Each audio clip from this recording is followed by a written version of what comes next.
करुणामयी परम प्रभु श्री अरविंद उपस्थित समस्त मातृ संतान श्रद्धार अरश्री आज जो प्रसंगटी रखाई श्री अरविंद भविष्यत पृथ्वी आमे श्री अरविंद कहले कौन बुझू। श्री अरविंद कहले कौन सी व्यक्ति नुहंती। प्रथम कथा आम मुंडरू एक कथाटी आउट होवा दरकार। श्री अरविंद जने व्यक्ति नुहंती। श्री अरविंद होउचंती परम चेतना। तेरे जो परम चेतना सृष्टिर आरंभ रु अच्छी एवं सृष्टि को दिव्य धारा रे गढ़ी तोलिया पई अहर्निशी कार्यरत अच्छी एवं तार गोटे बाह्य दिग अच्छी गोटे अंतर दिग अच्छी।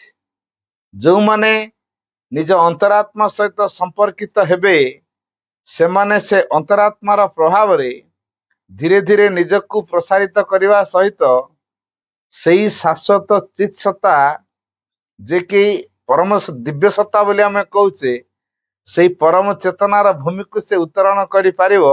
निजକୁ परमंक भली विशाल करि पारिबो। तेणु गोटे प्रोसेस है आत्मार प्रभाव रे समग्र सत्ता को सम्मिलित कराई एवं परिपुष्ट कराई आत्मार धारा को अनुसरण करी आत्मा को जीवनर गाइड रूपे ग्रहण करी आत्मा को आम जीवनर असल सत्ता रूपे मानी तार निर्देशावली को आम जदि मन प्राण शरीर अनुसरण करिवे तेबे आमे सही आत्मार जरिया रे परमात्मा पाखरे पहुंचवा से आमर यथार्थ परिचय प्रदान हो पार। तो ये हूँ गोटे दिग जड़े अंतरात्मा सहित निजକୁ आग सम्मिलित करिवो निजर मन प्राण शरीर को सम्मिलित करिवो। अंतरात्मा जो अभिप्सा करुचंती ता भितरे से अभिप्सार अग्नि प्रज्वलित हबो। आउ गोटे धारा हला बाह्यतम दिगरे जो शक्ति क्रिया करुची ताकू कह जाउची प्रकृति। प्रकृति गोटे धारा रे काम करुची सेटा होची विवर्तनगत धारा। तेणु से मांकर शक्ति जहा बाह्य दिग को संगठित करुची परिचालित करुची नियंत्रित करुची ताकू आमे कहूचु प्रकृति बोली। ए प्रकृतिर धारा रे आमको निश्चित मानिया को पड़िबो नचेत प्रकृति आम सत्ता हजे दबो। तेणु प्रकृति तार जो विवर्तनगत क्रिया करी करी आसीची जेमिति कि आमे 10 अवतार कथा जानिचु। 10 अवतार भितरे कौन हेतिला प्रत्येक अवतारंकर कार्य होची चेतनार गोटे स्तर रु आउ एक स्तर को से उठे नवा। अवतार माने सही काम करती। तेणु भिन्न भिन्न नारे भिन्न भिन्न समय से श्री अरविंद अछंती। जो समय पर जो प्रकार कार्य आवश्यकता अच्छी श्री अरविंद सही काम करचंती। तेणु आमे श्री अरविंद 1872 मसीहा अगस्त 15 तारिख रे जन्म होते ये कथा कहटा आम गोटे बाह्य परिचय व्यतीत से यथार्थ परिचय नुहे। तेणु आमे श्री अरविंद यथार्थ परिचय को लाभ करिया दरकार। ये श्री अरविंद होचंती the supreme in human form. तेणु ए परम निजे मानव रूप रे वर्तमान पृथ्वीर अहोभाग्य जे स्वयं आदिमाता आद्याशक्ति दिव्य जननी को लाभ करिछि एवं परम चेतनार अधिकारी जे कि शाश्वत सत्ता परम दिव्य सत्ता से परम सत्ता को जहाँ को मैं श्री अरविंद बोली कहूचे तांको मध्य लाभ करिछि। तेणु ए पृथ्वी परम एवं तांकर क्रियात्मक शक्ति जहाँ को आमे प्रकृति बोली कहूचे जने पुरुष हेले आ जने प्रकृति ए उभय को ए पृथ्वी वर्तमान लाभ करिछि। तेणु ए पृथ्वीर भाग्य खोलिछि। तेणु ए पृथ्वी वर्तमान से पुराना पृथ्वी ही रहिबो नाही। ए पृथ्वी को दिव्य धारा रे गढ़िया पाई निजे माँ एवं श्री अरविंद आछंती। पुणी काहाठी कार्यटा आरंभ होउछि वर्तमान दिव्य भावर कार्यटा संपन्न करिया पे समर्थ किए विवर्तनगत धारा रे माँ तांकर प्रकृतिर धारा रे विवर्तनगत धारा रे जो शेष निर्जाष्टि कथा कहिचंती ଯେ ମାନବ ହଉଛି ବର୍ତ୍ତମାନ ବିବର୍ତ୍ତନର ଶ୍ରେଷ୍ଠ କୃତିତ୍ୱ, କିନ୍ତୁ ଶେଷ କୃତିତ୍ୱ ନୁହଁ। ତେଣୁ ଶ୍ରେଷ୍ଠ ଆଉ ଶେଷ ଏ ଦିଟାକୁ ଆମେ ଟିକେ ଭଲରେ ବୁଝିବା ଦରକାର। ଏପର୍ଯ୍ୟନ୍ତ ଯାହା ହେଇ ଆସିଛି ତା ଭିତରେ ଶ୍ରେଷ୍ଠତା ଲାଭ କରିଛି ମାନବ, କିନ୍ତୁ ଶେଷ ଜୀବ ହେଇନି। ଆମେ ଭାବିବା ଯେ ମାନବ ଜୀବନ ଦୁର୍ଲଭ ଜୀବନ, ତେଣୁ ଆମେ ଏକ ଦୁର୍ଲଭ ଜୀବନ ଲଭିଛୁ। ସେଟା ଠିକ କଥା। କୋଉ ଦୃଷ୍ଟିରୁ ଦୁର୍ଲଭ ତାକୁ ଟିକେ ଚିନ୍ତା କରିବା ଦରକାର। ଆମେ କୋଉ ଦୃଷ୍ଟିରୁ ଦୁର୍ଲଭ ବୋଲି କହିବା? ମାନବ ଜୀବନକୁ ଦୁର୍ଲଭ ଜୀବନ ବୋଲି କାହିଁ କୁହାଯାଇଛି? ତାର କାରଣ ହଉଛି ମାନବ ତା ଭିତରେ ଏମିତି ଏକ ସତ୍ତାଟିଏ ପାଇଛି ଯାହା ଜରିଆରେ ସେ ମାନବ ସ୍ତରକୁ ଅତିକ୍ରମ କରି ଭଗବାନ ହେଇପାରିବ, ଦେବତାର ସ୍ତରକୁ ଅତିକ୍ରମ କରି ଭଗବାନ ହେଇପାରିବ। ତେଣୁ ଭଗବାନ ହବାର ସମ୍ଭାବନାଟା ତା ଭିତରେ ଅଛି। ତେଣୁ ଯୋଉ ଡିଭିନିଟି ତା ପାଖରେ ଅଛି ସେଇଟା ହଉଛି ତା ଭିତରେ ଶ୍ରେଷ୍ଠତା। ଆମ ଭିତରେ ଶ୍ରେଷ୍ଠତାର ସମ୍ଭାବନା ଥିବା ସତ୍ତ୍ୱେ ଆମେ ତାକୁ କେତେ ଗୁରୁତ୍ୱ ଦେଇଛୁ? ସେ ଶ୍ରେଷ୍ଠତା ଯାହା ଆମ ପାଖରେ ଅଛି ତାକୁ କେତେ ଗୁରୁତ୍ୱ ଦେଇଛୁ? ଆମ ପାଖରେ ଶ୍ରେଷ୍ଠତାର ସମ୍ଭାବନା ଅଛି, କିନ୍ତୁ ସେ ଶ୍ରେଷ୍ଠତାର ସମ୍ଭାବନାଟି ଥିବା ସତ୍ତ୍ୱେ ଆମେ ସେ ଶ୍ରେଷ୍ଠତାକୁ ଗୁରୁତ୍ୱ ଦେଇଛେ ନା? ମନୁଷ୍ୟ ଦିନେ ଭଗବାନ ହବ ଠିକ, ହେଲେ କେତେ ଜନ୍ମ ଗଲା ପରେ ସେ ଭଗବାନ ହବ ଆମେ କଣ ଜାଣିଛୁ? ଗୋଟେ ଇଣ୍ଟରେଷ୍ଟିଂ କଥା କହୁଛି। ଥରେ ନାରଦ ମର୍ତ୍ତ୍ୟରେ ଭ୍ରମଣ କରୁଥିଲେ। ମର୍ତ୍ତ୍ୟରେ ଭ୍ରମଣ କରୁଥିବା ସମୟରେ ସେ ହଠାତ୍ ତାଙ୍କ ନଜରରେ ଗୋଟେ ବଡ ଗେଣ୍ଡା ପଡିଲା। ଆପଣ ଗେଣ୍ଡା ସବୁ ଦେଖିଥିବେ। ସେ ଯୋଉ ଗେଣ୍ଡାଟି ତା ପିଠିରେ ଲେଖା ହେଇଛି ବୈକୁଣ୍ଠ ପ୍ରାପ୍ତି। ତ ନାରଦ ଆଶ୍ଚର୍ଯ୍ୟ ହେଇକି କଣ କଣ କଣ ଏ ଗେଣ୍ଡା ବୈକୁଣ୍ଠ ପ୍ରାପ୍ତି କରିବ? ହଁ, ଭଗବାନଙ୍କର ଗୋଟେ କାଲକୁଲେସନ ଜ୍ଞାନ ନାହିଁ, ମ୍ୟାଥମେଟିକ୍ସରେ ଫେଲ। ଭାରତ ବର୍ଷରେ ଏତେ ମୁନି ଋଷି ଅଛନ୍ତି ତପସ୍ୟା କରି କରି ସ୍କେଲିଟନ ବନିଗଲେଣି। ତେଣୁ ଋଷି ମାନେ ତପସ୍ୟା କରି କରି ସ୍କେଲିଟନ ବନିଗଲେଣି, ସେମାନେ କେହି ବୈକୁଣ୍ଠ ପ୍ରାପ୍ତ କରିବେନି। ଅଥଚ ଗେଣ୍ଡା ଯିଏ ସବୁବେଳେ ମଇଳା ଉପରେ ଚଳପ୍ରଚଳ କରୁଛି, ମଇଳା ଖାଉଛି, ସିଏ ବୈକୁଣ୍ଠ ପ୍ରାପ୍ତି କରିବ? ଭଗବାନଙ୍କର କାଲକୁଲେସନ ଭୁଲ। ଭଗବାନ ହେଇକି ଯଦି ଏମିତି ମିଷ୍ଟେକ୍ କରିବେ, ସାଧାରଣ ଲୋକ ତାହାରି ମିଷ୍ଟେକ୍ କରିବେ। ତେଣୁ ଭଗବାନଙ୍କୁ ମାନେ ଗୋଟେ ଚେତାବନୀ ଦେବାକୁ ପଡିବ। ଦେଖ, ତମେ ଭଗବାନ ହେଇକି ଏମିତି ମିଷ୍ଟେକ୍ କରିବାଟା ଉଚିତ ନୁହଁ। ତମେ ଯଦି ଜଣେ ମିଷ୍ଟେକ୍ କରିବ ତାହେଲେ ପୃଥିବୀବାସୀ ସମସ୍ତେ ମିଷ୍ଟେକ୍ କରିବେ। ଆଉ ଏତେ ମିଷ୍ଟେକ୍ ହେଲା ପରେ ପୃଥିବୀର ଅବସ୍ଥା କଣ ହବ? ତେଣୁ ଯୋଉ ପୃଥିବୀ ତମର ଲୀଳା ଖେଳା ଭୂମି ହବ, ତେଣୁ ତମେ ଯେତେବେଳେ ଏଇ ପ୍ରକାର ବିଶୃଙ୍ଖଳା କରିବ, ଏ ପୃଥିବୀ ତମର ଲୀଳା ଖେଳାର ଭୂମି କେମିତି ହବ? ତେଣୁ ଏଇଟା ବିଷ୍ଣୁଙ୍କୁ ପଚାରିବାକୁ ପଡିବ, ଏମିତି କାହିଁ କଲେ? ଆଜିକାଲି ତ ଦୁନିଆ ସବୁ ପ୍ରମାଣ ଦରକାର। ବିନା ପ୍ରମାଣରେ କେହି ସ୍ୱୀକାର କରୁନାହାନ୍ତି। ମୁଁ ଏଇଟା କହିଛି ବୋଲି ପ୍ରମାଣ କଣ? ମୁଁ ଏଇଟା କରିଛି ବୋଲି ପ୍ରମାଣ କଣ? ସିଏ ଯେ ଭଗବାନ ପ୍ରମାଣ କଣ? ସବୁଥିରେ ଆମର ପ୍ରମାଣ ଦରକାର ହଉଛି। ବିନା ପ୍ରମାଣରେ ଆମେ ଆଜିକାଲି କୋଉ କଥାକୁ ରିସିଭ କରିପାରୁନୁ। ନାରଦ ମୁଣ୍ଡକୁ ସେଇଟା ଢୁକିଲା। ସେ ଯଦି ଖୋଜେ ପ୍ରମାଣ କଣ, ମୁଁ କଣଟା ପ୍ରମାଣ ଦେଖେଇବି? ନା ନା, ଏ ଗେଣ୍ଡାକୁ ନେଇକି ଯିବାକୁ ପଡିବ, ତାଙ୍କୁ ଦେଖିବାକୁ ପଡିବ। ତେଣୁ ଗେଣ୍ଡାଟିକୁ କଣ କଲେ? ତାଙ୍କୁ ନିଜ ଝୁଲାରେ ପକେଇଲେ, ଚାଲିଲେ। ଏତେ ଦିନ ପରେ ଆଜି ଭଗବାନ ବିଷ୍ଣୁଙ୍କର ଗୋଟେ ମିଷ୍ଟେକ୍ ବାହାର କରିଛନ୍ତି। ତେଣୁ ଆଙ୍କର ଟିକେ ପାୱାର ବଢିଯାଇଛି ବର୍ତ୍ତମାନ। ଭଗବାନଙ୍କ ଭୁଲ ଧରିଛନ୍ତି ନା। ତେଣୁ ନାରଦଙ୍କର ଷ୍ଟେପ ଆଉ ଧୀରେ ଧୀରେ ପଡୁନି, ଭାରି ଜୋରେ ଜୋରେ ପଡୁଛି। ବୈକୁଣ୍ଠପୁରରେ ପହଞ୍ଚିଗଲେ। ବିଷ୍ଣୁ ଦେଖିଲେ ଆଜି ନାରଦ ପୁରା ଜୋରେ ଜୋରେ ଚାଲୁଛନ୍ତି, ତାଙ୍କ ଷ୍ଟେପ ପୁରା ଜୋରଦାର ପଡୁଛି, ନିଶ୍ଚୟ କିଛି ଗୋଟେ ହେଇଛି। ତାପରେ ଖୋଜୁଛନ୍ତି ଇଆଡେ ସିଆଡେ, କୁଆଡେ ଗଲେ ବିଷ୍ଣୁ, କୁଆଡେ ଗଲେ ବିଷ୍ଣୁ ଖୋଜୁଛନ୍ତି। ବର୍ତ୍ତମାନ ବିଷ୍ଣୁ ଦେଖିଦେଲେ ନାରଦ ମତେ ହିଁ ଖୋଜୁଛନ୍ତି ରେ। ଆଚ୍ଛା ଆଚ୍ଛା, ଡାକିଲେ। ଆଚ୍ଛା ନାରଦ, କଣ ହେଲା? ମତେ ଖୋଜୁଛ କି? ମୁଁ ପା ଏଇଠି ଅଛି। ଆଜ୍ଞା, ମୁଁ ତ ଆପଣ ଖୋଜି ଖୋଜି ଅଠାଠି ଗଲେଣି। ଆଉ କଣ ହେଲା? ମୋ ପାଖରେ ଏତେ ତମର ଅର୍ଜେଣ୍ଟ କାମ କଣ ପଡିଲା? ମତେ କାହିଁ ଖୋଜିଲ? ଆଉ ଆଜିକାଲି ଆପଣଙ୍କର କମନ ସେନ୍ସ ରହୁନି। କଣ ହେଲା? ମୋର କମନ ସେନ୍ସ ରହୁନି? ବିଷ୍ଣୁ ଏ କଥା କଣ ହେଲା? ମୋର ଆଉ କମନ ସେନ୍ସ ରହୁନି?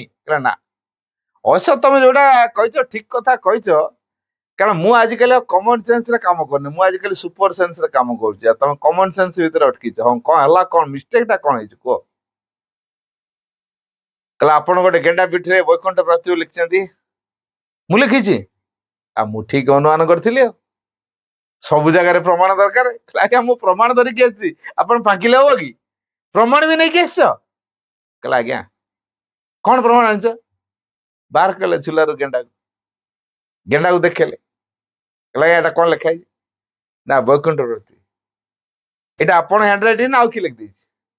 ନା ନା ନା ମୋ ହ୍ୟାଣ୍ଡ ରାଇଟିଂ ମୁଁ ଲେଖିଛି, ଆଉ ମୁଁ କାହିଁ ଫାଙ୍କିବି? ମୋ ହ୍ୟାଣ୍ଡ ରାଇଟିଂ ମୁଁ ଲେଖିଛି। ଆଚ୍ଛା ତାହେଲେ ଆପଣ ଗେଣ୍ଡା ପିଠିରେ ବୈକୁଣ୍ଠ ପ୍ରତି ଲେଖିଦେଇଛନ୍ତି। ଭାରତ ବର୍ଷର ଅବସ୍ଥା ଜାଣିଛନ୍ତି ତ? ଭାରତ ବର୍ଷରେ ମୁନି ଋଷି ମାନେ ତପସ୍ୟା କରି କରି ସ୍କେଲିଟନ ବନେଇଲେଣି ଆପଣଙ୍କୁ ପାଇବେ ବୋଲି। ଆପଣ ତାଙ୍କୁ ଦେଖା ଦଉନାହାନ୍ତି। ତାଙ୍କର ସ୍ଥାନ ବୈକୁଣ୍ଠକୁ ଆସିନି। ସ୍ୱର୍ଗଗାମୀ ସେମାନଙ୍କର ହବାର ଚାନ୍ସ ଏପର୍ଯ୍ୟନ୍ତ ଖୋଲିନି। ଅଥଚ ଗେଣ୍ଡା, ଯେ ଗେଣ୍ଡାଟି ମଇଳା ଖାଉଛି ସିଏ ବୈକୁଣ୍ଠ ପ୍ରତି କରିଛ। କେମିତିକା ହିସାବ ଆପଣଙ୍କର? ଆପଣ ଯଦି ଏମିତି ମିଷ୍ଟେକ୍ କରିବେ, ସଂସାର ତ ପୁରା ମିଷ୍ଟେକରେ ଚାଲିବ। ଆଚ୍ଛା ନାରଦ ମତେ କୁହ, ଅବଶ୍ୟ ମୁଁ ଏଟା ଲେଖିଦେଇଛି, ମୋର ଭୁଲ ହେଇଗଲା ନା ଭାବୁଛ? ଆଚ୍ଛା ହଉ ହେଲା, ଠିକ ଅଛି, ଭୁଲ ହେଇଗଲା। ଆଚ୍ଛା ମତେ କୁହ, ମୁଁ ବୈକୁଣ୍ଠ ପ୍ରାପ୍ତି ବୋଲି ଲେଖିଦେଲା ପରେ ବି ସେ ଥିଲା କୋଉଠି? ଆଜ୍ଞା ମର୍ତ୍ତ୍ୟରେ। ଏବେ ସେ ଅଛି କୋଉଠି ଗେଣ୍ଡାଟା? ଆଜ୍ଞା ବୈକୁଣ୍ଠରେ। ଆଚ୍ଛା ମର୍ତ୍ତ୍ୟରୁ ବୈକୁଣ୍ଠ ପ୍ରାପ୍ତିଟା ତା କରେଇଛି କିଏ? ଆଜ୍ଞା ମୁଁ କରେଇ ଦେଇଛି।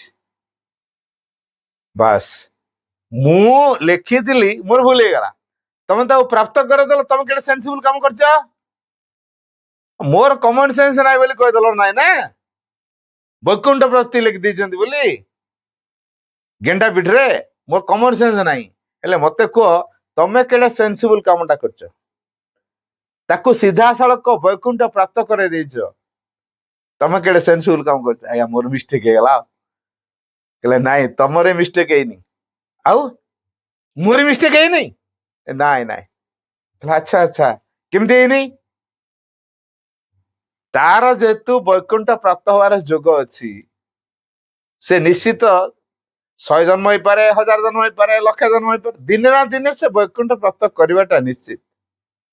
କିନ୍ତୁ ସେ ଯୋଉ ଇମିଡିଏଟ ମାଧ୍ୟମଟେ ପାଇଯାଇଛି ତମକୁ, ତମେ ହଉଛ ଇମିଡିଏଟ ମାଧ୍ୟମ। ତେଣୁ ସେ ଇମିଡିଏଟ ମାଧ୍ୟମଟି ଯୋଉ ତମେ ଜୁଟିଗଲ, ଦେଖ ତାର ଇମିଡିଏଟ ପ୍ରାପ୍ତ ହେଇଗଲା। ତେଣୁ ଗୋଟେ ମାଧ୍ୟମ ଅପେକ୍ଷାରେ ସେ ଥିଲା। ଠିକ ସେଇଭଳି ଭବିଷ୍ୟତର ଯୋଉ ପୃଥିବୀ ଦିବ୍ୟ ହବାଟା ନିଶ୍ଚିତ ହେଇଛି, ସେଇ ବାର୍ତ୍ତା ଦେବା ପାଇଁ ଶ୍ରୀଅରବିନ୍ଦ ଆସିଥିଲେ। ତେଣୁ Shri Arvind is an emanation of the Supreme who came on earth.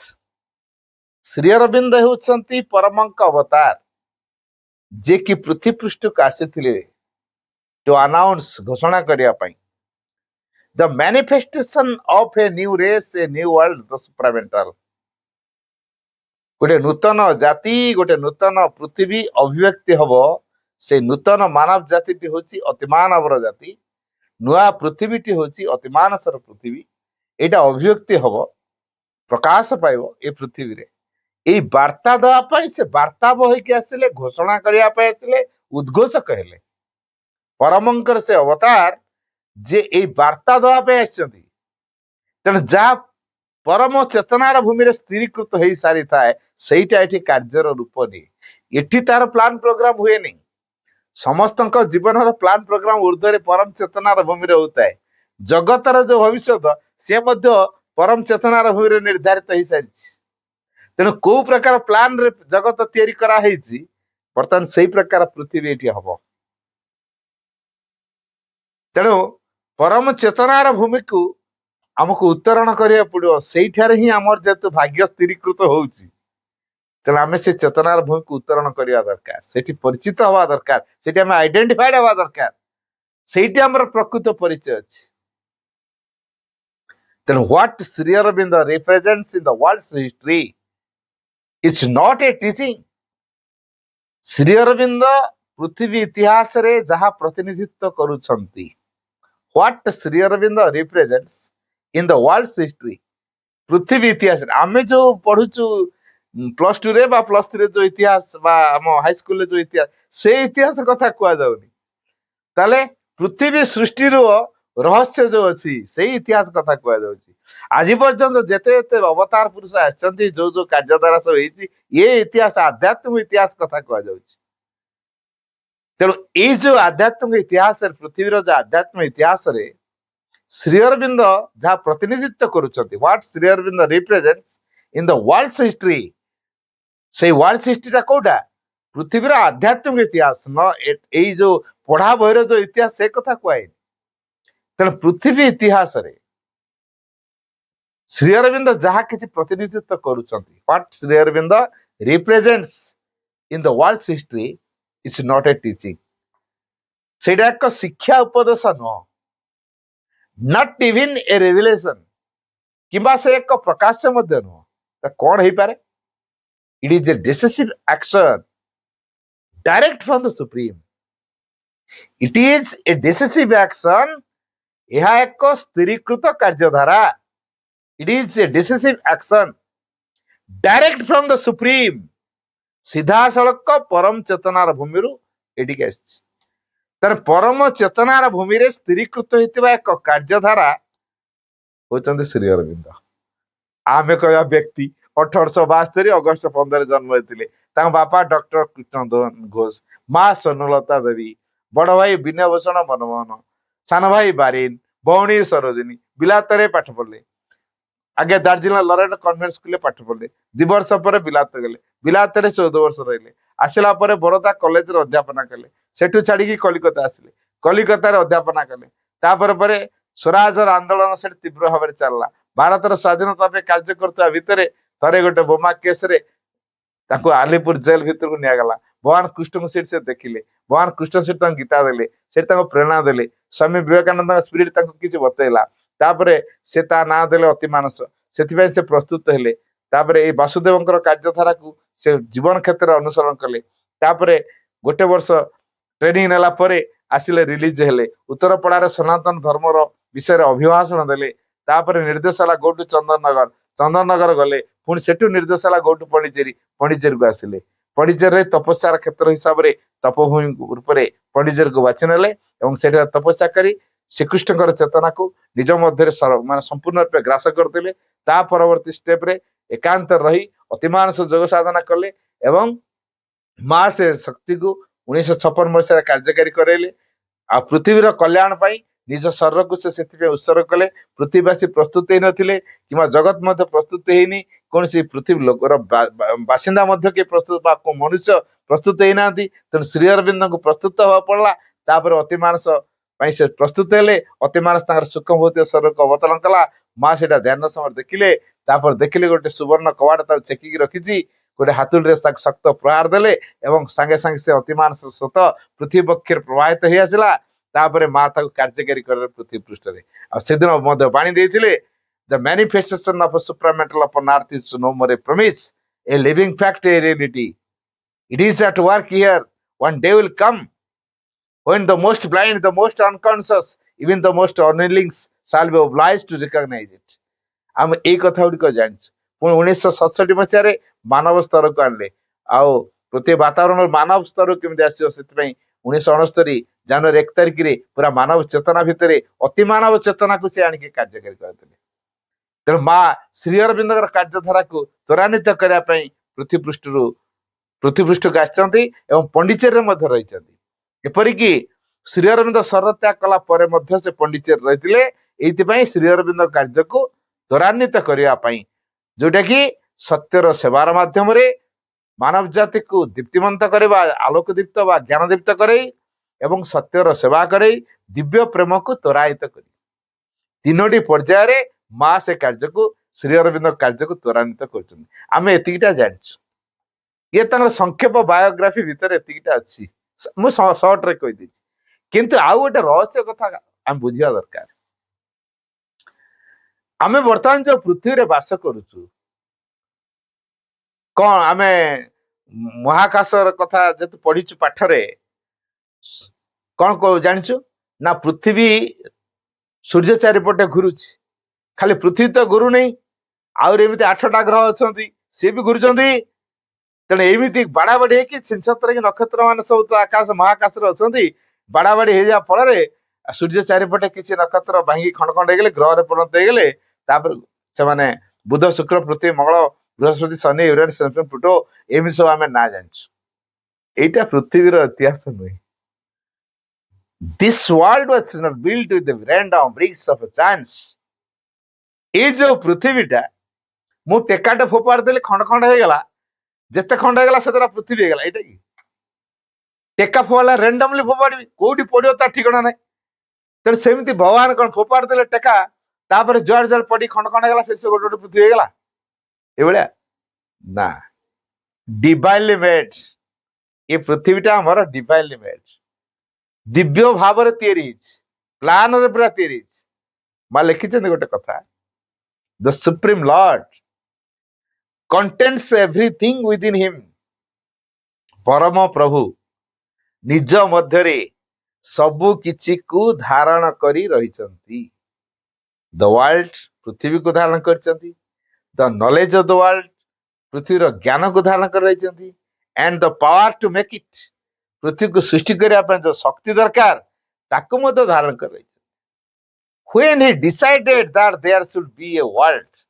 ଯେତେବେଳେ ଏଇ ପରମ ଚେତନା ସ୍ଥିର କଲେ ଯେ ଗୋଟିଏ ପୃଥିବୀ ହବା ଉଚିତ ଫାଷ୍ଟ ବ୍ରଡ୍ ଫୋର୍ଥ ପ୍ରଥମେ ଆଗକୁ ଅଣାଗଲା the knowledge of the world and the power to make it ପୃଥିବୀର ଜ୍ଞାନକୁ ଏବଂ ପୃଥିବୀର ଶକ୍ତି knowledge of the world and the power to make it ପୃଥିବୀକୁ ସୃଷ୍ଟି କରିବା ପାଇଁ ଯୋଉ ଶକ୍ତି ଦରକାର ତାକୁ ଅଣାଗଲା ଯୋଉ ଜ୍ଞାନ ଦରକାର ପୃଥିବୀ ପରିଚାଳିତ ହବ ଜ୍ଞାନରେ ତାକୁ ଅଣାଗଲା ମା କହୁଛନ୍ତି ଦ୍ୟାଟ୍ ଇଜ ମି ସେଇଠି ହଉଛି ମୁଁ ଏବେ ଅନୁମାନ କରନ୍ତୁ ଏଇ ମା କିଏ ହେଇଥିବେ ଦେନ୍ ହି କମାଣ୍ଡେଡ ମି ଟୁ ମେକ୍ ଦ ୱାର୍ଲଡ ମା କହୁଛନ୍ତି ଦେନ୍ ହି କମାଣ୍ଡେଡ ମି ଟୁ ମେକ୍ ଦ ୱାର୍ଲଡ ତାପରେ ସେ ମତେ ଆଦେଶ ଦେଲେ ପୃଥିବୀଟାକୁ ସୃଷ୍ଟି କରିବା ପାଇଁ ତେଣୁ ମା ଯୋଉ ପୃଥିବୀକୁ ନିର୍ମାଣ କଲେ ପରମଙ୍କ ନିର୍ଦ୍ଦେଶରେ କରିଛନ୍ତି ନା ହଉ ହଉକା ହେଇଛି ତେଣୁ ଯୋଉ ଦିବ୍ୟ ଧାରାରେ ପୃଥିବୀକୁ ବର୍ତ୍ତମାନ ତିଆରି କରାଯିବ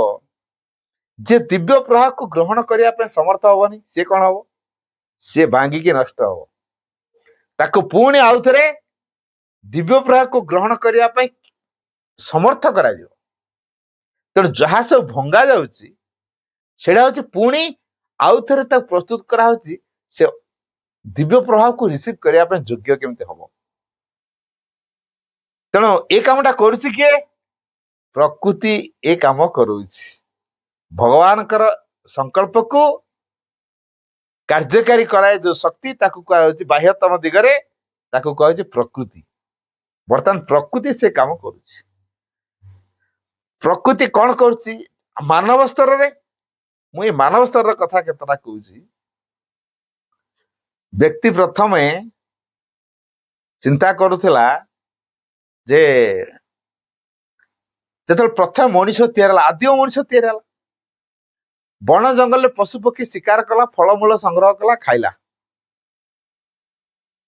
ତେଣୁ ସେମାନେ ଏଠି ବନ୍ଧୁବାନ୍ଧବ ସମ୍ପର୍କ ଏସବୁ କିଛି ନଥିଲା ପ୍ରତ୍ୟେକ ନିଜେ ନିଜେ ନିଜ କଥା ବୁଝୁଥିଲେ ଅର୍ଥାତ୍ ବ୍ୟକ୍ତି କେନ୍ଦ୍ରିକ ହେଇଯାଇଥିଲେ ପ୍ରକୃତି ଆଉ ଗୋଟେ ହାୟର ସ୍ପିୟରକୁ ନେବାକୁ ଚେଷ୍ଟା କଲା ତେଣୁ କହିଲେ ନା ଗୋଟେ ଗୋଷ୍ଠୀଗତ ଜୀବନ ବଞ୍ଚ ତାପରେ ସେମାନେ ଦେଖିଲେ ଯୋଉ ଶିକାର କରିକି ଆଣିଲେ ଗୋଟେ ଜାଗାରେ ରଖିଲେ ନିଆଁ ଜାଳିଲେ ପୋଡିଲେ ସାଙ୍ଗ ହେଇକି ଖାଇଲେ ପୁଣି ଶିକାର କରିଗଲେ ସାଙ୍ଗ ହେଇକି ଶିକାର କଲେ ତେଣୁ ଦଳ ହେଇକି ରହିଲେ କୋଉ ପଶୁ ପକ୍ଷୀ ଶିକାର କରିବା ଯେତେବେଳେ ଯାଆନ୍ତି ଆକ୍ରମଣ କଲେ ଦଳ ହେଇକି ସେମାନେ ପରସ୍ପରକୁ ସୁରକ୍ଷା ଦେଲେ ତେଣୁ ଏଇ ଯୋଉ ଗୋଷ୍ଠୀଗତ ଜୀବନ ସେଟା ଆରମ୍ଭ ହେଲା ତାପରେ ପ୍ରକୃତି ଚିନ୍ତା କଲା ତମେ ଯେ ବ୍ୟକ୍ତିଗତ ସ୍ତରରେ ଅଛ ତାକୁ ତମେ ଛାଡିବାକୁ ପଡିବ ବର୍ତ୍ତମାନ ଯେ ଗୋଷ୍ଠୀଗତ ଭାବରେ କାର୍ଯ୍ୟ କରିବ ସେ ଏକ୍ଜିଷ୍ଟ କରିଯିବ ତେଣୁ ଯୋଉମାନେ ଗୋଷ୍ଠୀ ପାଇଁ କାମ କଲେ ଗୋଷ୍ଠୀ ବିଷୟରେ ପ୍ରାର୍ଥନା କଲେ ବା ସାମୂହିକ ଭାବରେ ପରିବାର ତିଆରି ହେଇଗଲା ସେ ପରିବାର ବିଷୟରେ ଯୋଉମାନେ ଚିନ୍ତା କଲେ ସେଇମାନେ ତିଷ୍ଠି ରହିଲେ ବାକି ଯେ ନିଜ କଥା ଚିନ୍ତା କରୁଥିଲା ତାର ବିନାଶ ହେଇଗଲା ସେ ଧ୍ୱଂସ ପାଇଗଲା ତେଣୁ ପ୍ରକୃତି ଯଦି ଚାହିଁବ ଧ୍ୱଂସ କରିବା ପାଇଁ ତାକୁ କେତେ ସମୟ ଲାଗିବ ବର୍ତ୍ତମାନ କହନ୍ତୁ ଡାଇନୋସର ଅଛି କି ଡାଇନୋସର ନାହିଁ କିନ୍ତୁ ଆମେ ଖାଲି ଏଡିଟେଡ ଡାଇନୋସରକୁ ଟିଭି ସ୍କ୍ରିନରେ ଦେଖୁଛୁ ଏଟା ପ୍ରକୃତ ଡାଇନୋସର ନୁହନ୍ତି ଏଟା ଏଡିଟେଡ ତେଣୁ ଡାଇନୋସର ଦିନେ ପୃଥିବୀରେ ଥିଲା ବର୍ତ୍ତମାନ କୁଆଡେ ଗଲା ତେଣୁ ପ୍ରକୃତି ଚାହିଁଲା ଏଇ ଡାଇନୋସରକୁ ନିପାତ କରିବ ଦେଲା ନିପାତ କରି ବର୍ତ୍ତମାନ ଡାଇନୋସର ନାହାନ୍ତି ତେଣୁ ପ୍ରକୃତି ଚାହିଁବ ଯଦି ଏ ବ୍ୟକ୍ତିଗତ ଭାବରେ ଯୋଉମାନେ ଜୀବନ ବଞ୍ଚୁଛନ୍ତି ସଂକୀର୍ଣ୍ଣତାର ଜୀବନ ଯେଉଁମାନେ ବଞ୍ଚନ୍ତି ସେମାନେ ମୂଳପୋଛ ହେବେ, ସଫା ହେଇଯିବେ। ଯେଉଁମାନେ ଅହଙ୍କ ଇନ୍ଦ୍ରିକ ହେଇଯାଉଛନ୍ତି, ସ୍ୱାର୍ଥକ ଇନ୍ଦ୍ରିକ ହେଇଯାଉଛନ୍ତି, ନିଜ ବିଷୟରେ କଣ ଚିନ୍ତା କରୁଛନ୍ତି, ପରିବାରରେ କିଏ ଖାଇଲା ନ ଖାଇଲା ମୋର ସେଥିରେ କିଏ ଯାଏ ଆସେ ନାହିଁ। ପରିବାର କଣ, ମୁଁ ନିଜେ ଜାଣିଛି, ଗୋଟେ ଗାଁକୁ ଯାଏ, ମୁଁ ସେ ଗାଁକୁ ଜାଣିଛି, ପୁରା ଆଦିମ ଅଧିବାସୀ ଗାଁ ସିଏ। ମାନେ ସଭ୍ୟତା ସହିତ ତାଙ୍କର ଏତେ ପରିଚୟ ନଥିଲା ସେତେବେଳେ, ଏବେ ଆସିଗଲାଣି। ମାଆକୁ ଧରିଲେଣି, ଏବେ ଆସିଗଲାଣି। ମୁଁ ଜାଣିଛି ସେ ଗାଁର ଇତିହାସ କଥା। ମୁଁ ପଚାରିଛି କେତେ ଜଣଙ୍କୁ, କହିଲେ ଆମ ଗାଁ ହଉଛି ବଡ ଡେଞ୍ଜର। କେମିତି ଡେଞ୍ଜର? ଯଦି ବାପ ସଲପ ଗଛ ଲଗେଇଛି, ସଲପ ହାଣ୍ଡି ସବୁ ବସେଇଥିବେ, ଏଟା ଯେମିତି ଖଜୁର ତାଡି, ସେଟା ସେଭଳିଆ ଗୋଟେ ନିଶା ଦ୍ରବ୍ୟ। ଗୋଟେ ଗୋଟେ ଗଛରେ ସେମାନେ ବର୍ଷକୁ ପାଖାପାଖି ଲକ୍ଷ ଟଙ୍କା ପାଆନ୍ତି, ବିକ୍ରି ବି କରିବେ, ଖାଇ ପିଇବେ, ତାଙ୍କର ସେଟା ଖାଦ୍ୟ, ମେନ୍ ଖାଦ୍ୟ ସେଟା।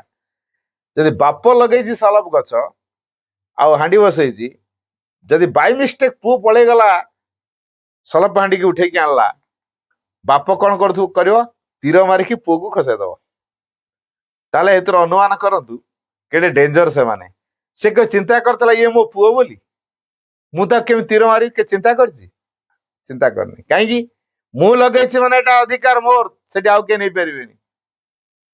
ତାମାନେ ସେମାନେ ବ୍ୟକ୍ତି କେନ୍ଦ୍ରିକ ରହିଛନ୍ତି, ଦିନେ ସେ ଲୋପ ପାଇବେ। ତାପରେ ଗୋଷ୍ଠୀଗତ ଭାବରେ, ପାରିବାରିକ କ୍ଷେତ୍ରରେ ଏବଂ ସାମୂହିକ ଭାବରେ ଗାଁ କ୍ଷେତ୍ରରେ ଏମିତି ଆସିବେ। ତେଣୁ ପରିବାର ଧୀରେ ଧୀରେ ଆସିବ ଗାଁକୁ। ଯୋଉମାନେ ଗାଁର କଲ୍ୟାଣ ପାଇଁ କାମ କରିବେ ସେମାନେ ରହିବେ, ଆଉ ପରିବାର ଭିତରେ ଯୋଉ ସୀମିତ ହେଇଯିବ ତାକୁ ବିନାଶ କରିଦିଆଯିବ। ପୁଣି ଗାଁରୁ ଧୀରେ ଧୀରେ ରାଜ୍ୟକୁ ଆସିବ। ଯୋଉମାନେ ରାଜ୍ୟ ପାଇଁ କାମ କରିବେ ସେମାନେ ଏକ୍ଜିଷ୍ଟ କରିଯିବେ, କି ଯୋଉମାନେ ଗାଁ ଭିତରେ ସୀମିତ ହେଇଗଲେ ସେମାନେ ଲୋପ ପାଇବେ। ପୁଣି ପ୍ରକୃତି କଣ କରିବ ନା, ରାଜ୍ୟ ସ୍ତର ପୁଣି ଯେ ଦେଶ ପାଇଁ କାମ କରିବ ସେମାନେ ଏକ୍ଜିଷ୍ଟ କରିବେ, ଏବଂ ଯୋଉମାନେ କେବଳ ରାଜ୍ୟ ଭିତରେ ସୀମିତ ହଉଛନ୍ତି ସେମାନେ ଲୋପ ପାଇବେ।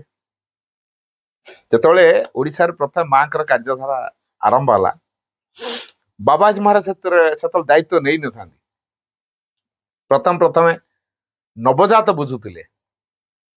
ତ ନବଜାତ ପାଖରେ ଆମ ଓଡିଶାର ଯାଇକି ପହଞ୍ଚିଲେ ଦୁଇ ଜଣ ବ୍ୟକ୍ତିତ୍ୱ, ତାଙ୍କର ଇଏ କହୁଛି ନା ଏଇଟା କରିବି, ସେ କହୁଛି ନା ମୁଁ ସେଇଟା, ତା ସମାଧାନ ହେଇପାରୁନି। ନବଜାତକୁ ପଚାରିଲେ ଯେ ଆମେ ଓଡିଶାରେ ମାଙ୍କର କାର୍ଯ୍ୟ କେମିତି ତ୍ୱରାନ୍ୱିତ କରିବୁ, ଆମ ଭିତରେ ତ ଏଇ ପ୍ରକାର ହଉଛି, ସହଯୋଗ ରହୁନି, ସଂଗତି ରହୁନି, କଣ କରିବୁ? ନବଜାତ ଗୋଟିଏ କଥା କହିଥିଲେ। ଆମ ନବଜାତ ଯାହା କହନ୍ତି ଡାଇରେକ୍ଟ ଆନ୍ସରଟା କ୍ୟାଣ୍ଡିଡେଟକୁ ଦେଇ ଦିଅନ୍ତିନି, ପ୍ରଶ୍ନକର୍ତ୍ତାକୁ ଦିଅନ୍ତିନି। ସେ ଆଗ ମାଙ୍କ ପାଖରେ ପହଞ୍ଚିବେ। ମା, ଏଇ ଉତ୍ତରଟା ମୁଁ ଲେଖିଛି, ଏଇ ଉତ୍ତରଟା ଏଇ ପ୍ରଶ୍ନ ପାଇଁ ଠିକ ହବ ତ? ଯଦି ମାଙ୍କ ଆଡୁ ଗ୍ରୀନ ସିଗ୍ନାଲ ମିଳିଗଲା ତାହେଲେ ଇଏ ତାଙ୍କୁ କହିବେ, ନହେଲେ କହିବେନି। ମାଙ୍କ ପାଖରେ ପହଞ୍ଚିଲା, ସେଥିରେ ଲେଖା ଥିଲା ଦେଶର ରାଜ୍ୟର ସ୍ୱାର୍ଥ ପାଇଁ ତମ ବ୍ୟକ୍ତିଗତ ସ୍ୱାର୍ଥକୁ ଭୁଲିଯା। କହିଲେ ରାଜ୍ୟର ସ୍ୱାର୍ଥ ପାଇଁ ତମ ବ୍ୟକ୍ତିଗତ ସ୍ୱାର୍ଥ ତ ଭୁଲିଯା। ତମେ ଯୋଉ ବ୍ୟକ୍ତିଗତ କିଛି ଭାବରେ ଚିନ୍ତା କରୁଛ ରାଜ୍ୟର ସ୍ୱାର୍ଥ ପାଇଁ, ସେଟା ଭୁଲିଯା। ତମେ ନିଜ କଥା ଜାହିର କରୁଛ, ମୋ କଥା ରହୁନି, ସେ କହ ମୋ କଥା ରହୁନି, ମୋ କଥା ଅଳପତ ରହିବ, ସେ କହ ମୋ କଥା ଅଲଗା, ନା ସେଟା ଭୁଲିଯା। ରାଜ୍ୟର ସ୍ୱାର୍ଥ ପାଇଁ ତମେ ନିଜଙ୍କର ସ୍ୱାର୍ଥକୁ ଆଗ ଭୁଲିବାକୁ ପଡିବ। ମା କହିଲା ଏଇଟା ଠିକ ଅଛି। ମା ଯେତେବେଳେ ଗ୍ରୀନ ସିଗ୍ନାଲ, ତାକୁ ସେଇ କଥାଟା ମିଳିଗଲା। ତେଣୁ ତାପରେ ସେ ଚିନ୍ତା କଲେ, ନା ନା, ରାଜ୍ୟରେ ମାଙ୍କର କାର୍ଯ୍ୟ, ଆମ ଓଡିଶାରେ ମାଙ୍କର କାର୍ଯ୍ୟ, ତେଣୁ ମୋ ନିଜ ବ୍ୟକ୍ତିଗତ କଥା ନ ରହୁ, ମୋ ନିଜ ଇଚ୍ଛାକୁ କାହିଁ ଜାହିର କରିବି? ତେଣୁ ଆଉ ନିଜ ଇଚ୍ଛା କିଏ ଜାହିର କରିବାକୁ ଆସିଲେନି। ତେଣୁ ଏଠି କଣ ହେଲା, ତାହେଲେ ରାଜ୍ୟ ସ୍ତରରେ ଯେତେବେଳେ କାର୍ଯ୍ୟ କରାହଉଛି, ଏଠି ଆଉ ବ୍ୟକ୍ତି ବିଶେଷର କାର୍ଯ୍ୟଧାରାକୁ ଗୁରୁତ୍ୱ ଦିଆଯାଏନି, ତାକୁ ଫରଗେଟ କରିବାକୁ ପଡିଛି। ଠିକ ସେଇଭଳି ଦେଶ ପାଇଁ ଯେତେବେଳେ କାର୍ଯ୍ୟ କରାଯିବ, ରାଜ୍ୟର ସ୍ୱାର୍ଥକୁ ଭୁଲିବାକୁ ପଡିବ। ଏନା ପାକିସ୍ତାନ ବମ୍ ବ୍ଲାଷ୍ଟ କରିବ, କଣ ଖାଲି ଓଡିଶାବାସୀ କାନ୍ଦିବେ? ଯେତେଟା ଆମ ରାଜ୍ୟ ଅଛି ସବୁ ମିଶିକି ଆକ୍ରମଣ କରିବେ କି ନାଇଁ? ଆମ ଭିତରେ ପଛେ ତୁ ତା ମେମା ହଉଥାଉ ହେଲା, ଓଡିଶା ବେଙ୍ଗଲ ପଛେ କଳ ଲାଗୁଥାନ୍ତୁ, କିନ୍ତୁ ଦେଶକୁ ଯେତେବେଳେ ଆକ୍ରମଣ କରିବ ପାକିସ୍ତାନ, ବେଙ୍ଗଲ ମାନେ ବି ବାହାରିବେ, ଓଡିଆ ମାନେ ବି ବାହାରିବେ, ସମସ୍ତେ ମିଶିବେ। ତେଣୁ ସେଠି ଆଉ କେହି ପରିଚୟ ଅଲଗା ଦେବେ ନା, ଆମେ ସବୁ ଭାରତୀୟ। ସେଠି ଆଉ କେହି କହିପାରିବେନି ମୁଁ ଓଡିଆ, ସେ କହ ମୁଁ ବେଙ୍ଗଲୀ, ସେ କହ ମୁଁ ଗୁଜରାଟୀ, ସେ କହ ମୁଁ ମରାଠୀ, ଏଇଟା କହିବେ? ସେଠି ଆଉ ଫିଲିଙ୍ଗସ ନାହିଁ, ଆମେ ସବୁ ଭାରତ ମାତାର ପିଲା, ଭାରତୀୟ। ତେଣୁ ସେଠି କଣ ପରିଚୟ ହେଲା? ଗୋଟେ ବୃହତ୍ତର ଭାବଧାରାକୁ ଆସିଲେ। ରାଜ୍ୟର ପରିଚୟ ଏଠି ରହିଲା? ଏଟା ରହିଲାନି। ଠିକ ସେଇଭଳି ଯେତେବେଳେ ଜଗତର ବା ପୃଥିବୀର କଲ୍ୟାଣ ପାଇଁ ଯୋଉମାନେ ଚିନ୍ତା କରିବେ, ପୃଥିବୀର ପରିବର୍ତ୍ତନ ପାଇଁ ଯୋଉମାନେ ଚିନ୍ତା କରିବେ, ଦେଶକୁ ଭୁଲିବା ଦରକାର।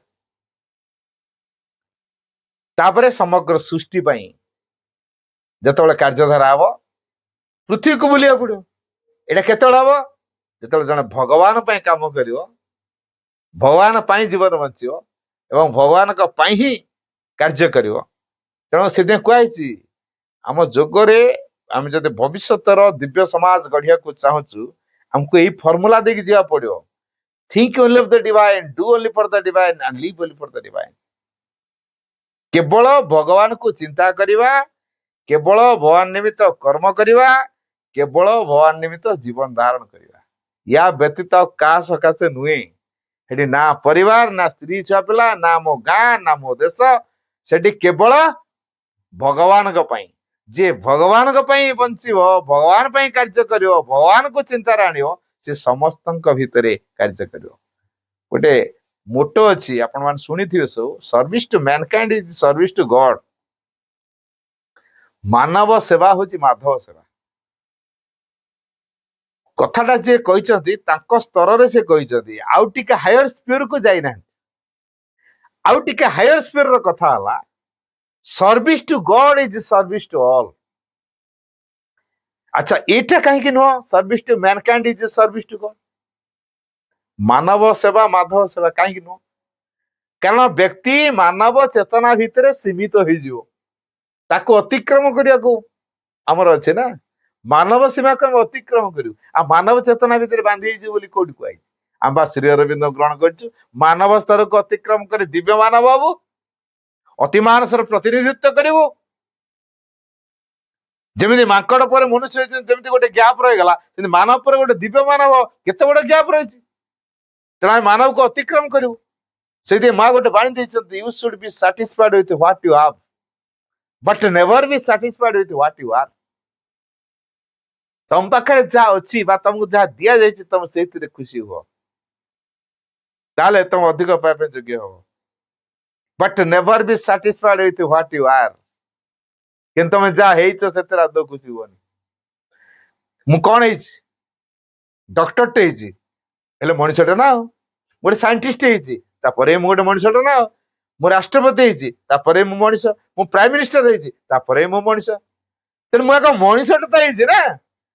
ତାପରେ ମୋର ଡେଜିଗ୍ନେସନ ଅଲଗା କିଛି ହେଇପାରେ। ମୁଁ ଲେକ୍ଚର ହେଇପାରେ, ପ୍ରଫେସର ହେଇପାରେ, ଡକ୍ଟର ହେଇପାରେ, ଇଞ୍ଜିନିୟର ହେଇପାରେ, ସାଇଣ୍ଟିଷ୍ଟ ହେଇପାରେ, ପ୍ରେସିଡେଣ୍ଟ ହେଇପାରେ, ପ୍ରାଇମ ମିନିଷ୍ଟର ହେଇପାରେ, ଚିଫ ମିନିଷ୍ଟର ହେଇପାରେ, ହ୍ୱାଟ ଏଭର ମେ ବି।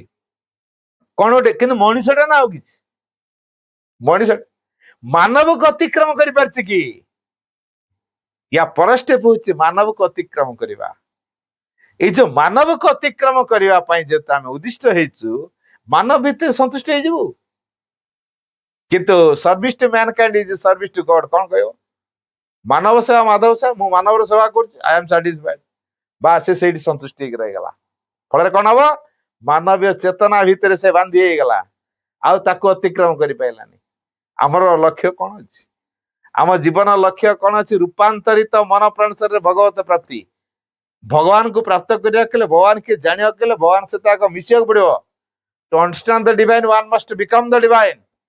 ଭଗବାନରେ ପରିଣତ ହେଲା ପରେ ଯାଇକି ଭଗବାନଙ୍କୁ ମ୍ୟାନିଫେଷ୍ଟ କରିହବ। ଭଗବାନ ପରିଣତ ନ ହବା ପର୍ଯ୍ୟନ୍ତ ଭଗବାନଙ୍କୁ ଅଭିବ୍ୟକ୍ତ କରିପାରିବାନି। ତେଣୁ ମାନବ ସ୍ତରରେ ଥିବା ପର୍ଯ୍ୟନ୍ତ ଆମେ ମନ ଦ୍ୱାରା ପରିଚାଳିତ ହବାଟା ନିଶ୍ଚିତ ହେଇଯିବ। ମନ ଆମ ଭିତରେ ପ୍ରାଧାନ୍ୟ ଦେଖେଇବାଟା ଅନିବାର୍ଯ୍ୟ ହେଇଯିବ। କିନ୍ତୁ ମାନବକୁ ଅତିକ୍ରମ କଲେ ସାଇକିକର କାର୍ଯ୍ୟ ଚାଲିବ। ତେଣୁ ଭବିଷ୍ୟତ ପାଇଁ ଆମେ ଯେତେବେଳେ ତିଆରି ହବୁ, ଡାଇରେକ୍ଟ ତ ସାଇକିକକୁ ଆମେ ଆବିଷ୍କାର କରିପାରୁନୁ। ତେଣୁ ଭବିଷ୍ୟତ ପାଇଁ ଆମେ ଯୋଉ ପ୍ରସ୍ତୁତି ପର୍ବଟାକୁ ଆଉ ଜଣେ ଆମ ଭିତରେ କିଏ ତିଆରି କରୁଛି, ସେଟା କଣ ହେଇପାରେ? ସେଇ ମାଇଣ୍ଡରେ କିନ୍ତୁ ତାର ଗୋଟେ ସ୍ତର ଅଛି, ତାକୁ ହଉଛି ଇଣ୍ଟୁସନ। ମା କହିଲେ, it is by cultivating intuition that one prepares to live in the future.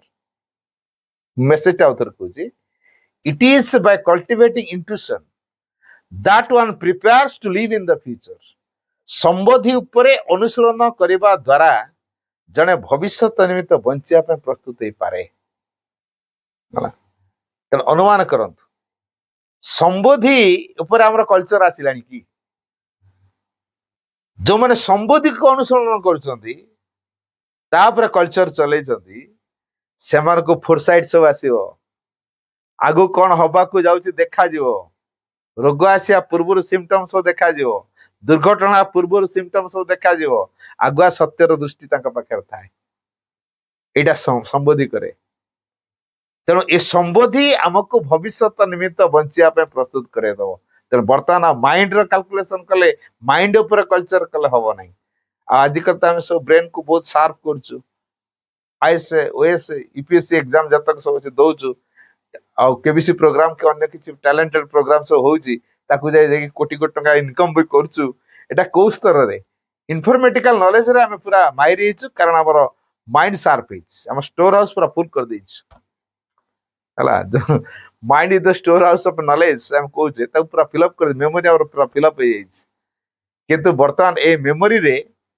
भगवान को कैलकुलेट करि होबनी हला भगवान को विषय ये मन द्वारा केबे बुझिबा बा विचार करिया एटा समर्थ होवा नै हमें ए दृष्टिरो माइंड को पूरा वेकेट करिया पड़ियो इंट्यूशन स्तर को उठिया पड़ियो इंट्यूशन स्तर रे बोध स्तर बोधि स्तर रे हमको आसियो भविष्यत पई सूचना आसी जिवो तेणु जो माने देश पई काम करिवे देशर आत्मा मोर आत्मा एक अभिनव फीलिंग्स आसियो आ जतबेले इंट्यूशन जागृत हे जिवो ता पर स्टेप भगवान के इंस्ट्रूमेंट हवा को इच्छा हो तार निजर इच्छा किसी नथियो जेमति हनुमान अच्छा मते कहतु को टेररिस्ट एमती अच्छी एका एका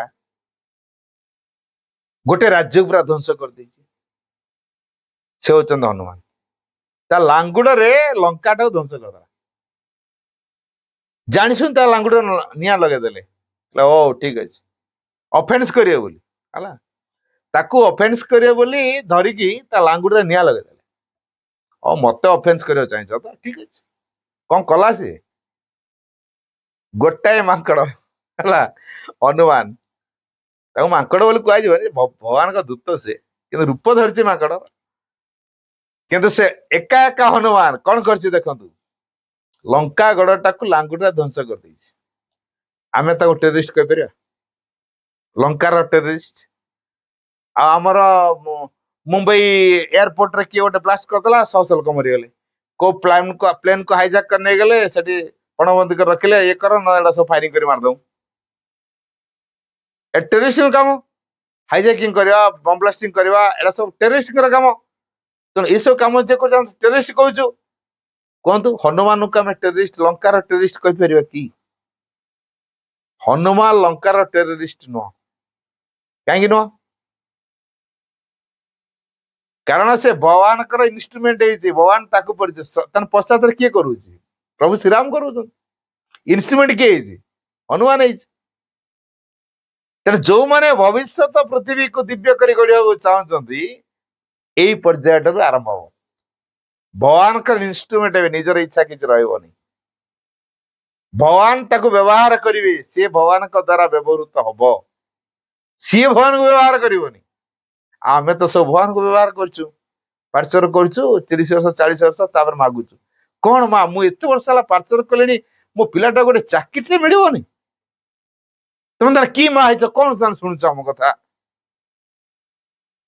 पिलार देह खराब है भलो करिवोनी एते डाकिलेनी 30 वर्ष पार्चर लोक जे मो सीनियरिटी हिसाब देखलो एते सीनियरिटी कार दियो के को मोर 50 वर्ष सीनियर के 40 वर्ष हम सब मांग पर सीनियरिटी कथा कहूछु फ्यूचर समाज पे फिट पेरु जेपर्यंत आम माँ को आमर पेटी डिजायर को फुलफिल करने व्यवहार करूँ आम केबे भी फ्यूचर सोसाइटी तैयारी करने योग्य पारू भविष्य जो दिव्य समाज जो दिव्य पृथ्वी गढ़वे आम के सहयोग करूँ तेणु दिव्य समाज गढ़िया कले अति मानस केमती रिसीव करने योग्य हम पड़ो तेणु अति मानस को ग्रहण करने भीतर विनम्रता रही दरकार कौन जो रिसीव हो कौन आज तो डायरेक्ट पृथ्वी को आसता श्रीरंग कहीं निजे तपस्या कले स्वर्ग को उत्सर्ग कले पृथ्वीर कल्याण श्रीअरविंद स्वर्ग को उत्सर्ग कर महाप्राण से कहुए स्वर्ग उत्सर्ग महाप्राण बोली कहुए एक कथा जानी 1949 रे ମା ଶ୍ରୀ ଅରବିନ୍ଦ କହୁଛନ୍ତି ମତେ ଯାହା ଲାଗୁଛି ଅନୁଭବ ଆସୁଛି ବୋଧେ ମୁଁ ଶରୀର ତ୍ୟାଗ କରିଦେବି। ସେ କହିଲେ ନା ନା ନା ନା, ସେ କଥା ହେଇପାରିବନି, ତମକୁ ରହିବାକୁ ପଡିବ। ତମେ ଏଇ ଯୋଉ ଅତିମାନସ ରୂପାନ୍ତର ଯୋଗ ସାଧନାକୁ ତମକୁ ତ୍ୱରାନ୍ୱିତ କରିବାକୁ ପଡିବ, ତମକୁ ରହିବାକୁ ପଡିବ, ଯଦି ଆବଶ୍ୟକ ମୁଁ ଛାଡିବି। ତେଣୁ ଶ୍ରୀ ଅରବିନ୍ଦ ଇଚ୍ଛା କରି ଚାଲିଲେ। ଲୋକେ କଣ ଏଇଟା ବୁଝିଛନ୍ତି? What a tremendous sacrifice Sri Aurobindo has made. People do not know. ତେଣୁ କେତେ ବଡ ତ୍ୟାଗଟେ ଯେ ଶ୍ରୀ ଅରବିନ୍ଦ କରିଛନ୍ତି ପୃଥିବୀର କଲ୍ୟାଣ ପାଇଁ ଲୋକେ କଣ ବୁଝିଛନ୍ତି? ବୁଝିନାହାନ୍ତି। ତେଣୁ ସେ ଅତିମାନସ ଚେତନାରେ ବଞ୍ଚିଲେ ଯାଇକି ଶ୍ରୀ ଅରବିନ୍ଦ କେତେ ବଡ ତ୍ୟାଗ କରିଛନ୍ତି ବୁଝିବ। ଆଉ ମାଇଣ୍ଡରେ କଣ ଶ୍ରୀ ବୁଝିବ? ମାଇଣ୍ଡରେ ସେ ବୁଝି ହବନି। Sri Aurobindo doesn't belong to the past nor to the history. He is the future advancing towards its realization. Shri Arvind ଅତୀତର ନୁହନ୍ତି କି ଇତିହାସର ନୁହନ୍ତି। ତାହେଲେ ଶ୍ରୀ ଅରବିନ୍ଦ କଣ? Shri Aurobindo is the future, ସେ ନିଜେ ହଉଛନ୍ତି ଭବିଷ୍ୟତ, and advancing towards its realization. ଏଇ ଭବିଷ୍ୟତର ଉପଲବ୍ଧିକୁ ହାସଲ କରିବା ପାଇଁ ଆମକୁ ସେ ଅଗ୍ରସର କରେଇ ନେଉଛନ୍ତି। ଆଡଭାନ୍ସିଂ ଟୁୱାର୍ଡସ୍ ଇଟ୍ସ ରିଲେସନ, ଏହାର ଉପଲବ୍ଧି ପାଇଁ ସେ ଆମକୁ ଅଗ୍ରସର କରେଇ ନେଉଛନ୍ତି। ତେଣୁ ଭବିଷ୍ୟତର ଉପଲବ୍ଧି ପାଇଁ ପ୍ରଭୁ ଶ୍ରୀ ଅରବିନ୍ଦ ଆମକୁ ଅଗ୍ରସର କରେଇ ନେଉଛନ୍ତି। ତେଣୁ ଯିଏ ଶ୍ରୀ ଅରବିନ୍ଦଙ୍କ ଧାରାରେ ଆସିବେ ସେ ଅଗ୍ରସର ହେବେ ଏବଂ ଭବିଷ୍ୟତ ପାଇଁ ଫିଟ୍ ହେବେ। ତେଣୁ ଶ୍ରୀ ଅରବିନ୍ଦଙ୍କର ଯୋଉ ଶିକ୍ଷା, ଶ୍ରୀ ଅରବିନ୍ଦଙ୍କ ଯୋଉ ଯୋଗ ଦର୍ଶନ କଣ ହେଇଛି? ଏଜୁକେସନ ଫର ଦ ଫ୍ୟୁଚର, ଭବିଷ୍ୟତର ଶିକ୍ଷା। Religious teachings belongs to the past and holds our progress, but spiritual teachings belongs to the future and opens the doors of the future. ତେଣୁ ମା ସେଇଥିପାଇଁ ଭବିଷ୍ୟତର ପୃଥିବୀ ପାଇଁ କିଛି ପିଲାଙ୍କୁ ତିଆରି କରିବା ସକାଶେ ଗୋଟେ ଛୋଟିଆ ସେଣ୍ଟର ଆଗେ ଆରମ୍ଭ କଲେ। ମାଙ୍କୁ ପଚରାଗଲା, ମା କଣ ପଣ୍ଡିଚେରୀ ସ୍କୁଲ ଅଭାବ ନା କଣ? ଆପଣ କଣ ପୁଣି ଆଉ ଗୋଟେ ସ୍କୁଲ କଲେଣି? ମା କହିଲେ, we are here to open the doors of the future for the children who belong to the future. We are here to open the doors of the future. ଆମେ ଭବିଷ୍ୟତର ଦ୍ୱାର ଖୋଲିବା ପାଇଁ ଏଠି ଅଛୁ। For those, ସେଇମାନଙ୍କ ସକାଶେ, for the children, ସେଇ ପିଲାଙ୍କ ସକାଶେ। We are here to open the doors of the future for the children who belong to the future. ଯୋଉ ପିଲାମାନେ ଭବିଷ୍ୟତ ପାଇଁ ଉଦ୍ଦିଷ୍ଟ ହେବେ ସେଇ ପିଲାମାନଙ୍କ ସକାଶେ ଭବିଷ୍ୟତର ଦ୍ୱାର ଉନ୍ମୁକ୍ତ କରିବା ପାଇଁ ଆମେ ଏଠି ଅନୁଷ୍ଠାନ ଖୋଲିଛୁ, ଶିକ୍ଷା ଅନୁଷ୍ଠାନ ଖୋଲିଛୁ। ତେଣୁ ଯୋଉମାନେ ଶ୍ରୀ ଅରବିନ୍ଦଙ୍କ ଶିକ୍ଷାକୁ ଗ୍ରହଣ କରିପାରିବେ ସେଇମାନେ ଭବିଷ୍ୟତ ପାଇଁ ଉଦ୍ଦିଷ୍ଟ ହେଇପାରିବେ। ତେଣୁ ଭବିଷ୍ୟତରେ ଯୋଉ ଦିବ୍ୟ ସମାଜ ଗଢା ହବ, ଭବିଷ୍ୟତରେ ଯୋଉ ଦିବ୍ୟ ପୃଥିବୀ ତିଆରି ହବ, ଅତିମାନସର ପ୍ରଭାବକୁ ନେଇକି ହବ। ତେଣୁ ଆମ ଭିତରେ ସେ ବିନମ୍ରତା ରହୁ। ସେ ବିନମ୍ରତାର ଶବ୍ଦଟିର ଅର୍ଥ କଣ? Without the divine I know nothing, I can do nothing and I am nothing. ଏଇ ଫିଲିଂସ ରେ ବଞ୍ଚି ଶିଖିବା। ବାକିଟା ଆଉଥରେ କହୁଛି, ୱିଦାଉଟ୍ ଦ ଡିଭାଇନ, ଭଗବାନଙ୍କ ବିନା ଆଇ ନୋ ନଥିଙ୍ଗ, ମୁଁ କିଛି ଜାଣିନି। ଆଇ କ୍ୟାନ୍ ଡୁ ନଥିଙ୍ଗ, ମୁଁ କିଛି କରିପାରିବିନି। ଆଣ୍ଡ ଆଇ ଆମ୍ ନଥିଙ୍ଗ, ମୁଁ କିଛି ନୁହଁ। ଏଇ ଫିଲିଂସ ରେ ବଞ୍ଚିବା ହଉଛି ବିନମ୍ରତା। ଆଉ ପ୍ରତି ମୁହୂର୍ତ୍ତରେ ତାଙ୍କରି ଚେତନାର ପ୍ରଭାବ ସହିତ ଜଡିତ ହେଇକି ରହିବା ଦରକାର। ତାର ସୂତ୍ର କଣ? To feel that the mother is doing everything, to feel the mother near and within, to receive everything of the mother in you, to act in you. ଏ ତିନିଟା କଥାକୁ ଆମକୁ ହାସଲ କରିବାକୁ ପଡିବ, ଅନୁଭବ କରିବାକୁ ପଡିବ। ମା ମୋ ଭିତରେ ସବୁ କଥା କରୁଛନ୍ତି। ଅନୁଭବ କରିବାକୁ ପଡିବ କଣ? ଯେ ମା ମତେ ଶକ୍ତି ଦଉଛନ୍ତି ବୋଲି ତାଙ୍କ ଶକ୍ତିରେ ମୁଁ କଥା କହୁଛି, ମୁଁ ତାଙ୍କ ଶକ୍ତି ଯୋଗୁଁ ଦେଖିପାରୁଛି। ଏଇଭଳି ମାଙ୍କ ଶକ୍ତି ବିନା ମୁଁ କିଛି କରିପାରିବି ନାହିଁ। ତେଣୁ the mother is doing everything, to receive everything of the mother in you, to act in you. ମାଙ୍କର ସକଳ ପ୍ରଭାବକୁ ଗ୍ରହଣ କରିବା ଏଇଥିପାଇଁ ସେ ଆମ ଭିତରେ ଏମିତି କ୍ରିୟାଶୀଳ ହବ। ତାପରେ to feel the mother near and within, ନିଜ ଭିତରେ ଏବଂ ନିଜ ଚାରିପଟେ ମାଙ୍କୁ ଅନୁଭବ କରି କରି ଚାଲିବା। ଏଇ ଭାବ ଦ୍ୱାରା ଆମେ ଭବିଷ୍ୟତ ପାଇଁ ତିଆରି ହେବା। ଆସନ୍ତା ତ ସମୟ ହେଇଛି, ମୁଁ ଆଲୋଚନାକୁ ଏଇଠି ରଖୁଛି। ଆମେ ଗୋଟାଏ ସୂତ୍ର ଜୀବନରେ ଫଲୋଅପ୍ କରିବା, think only of the divine, do only for the divine and live only for the divine. ତାହେଲେ ଆମେ ଭବିଷ୍ୟତ ପାଇଁ ଉପଯୁକ୍ତ ହେବା। ବନ୍ଦେ ମାତରମ୍।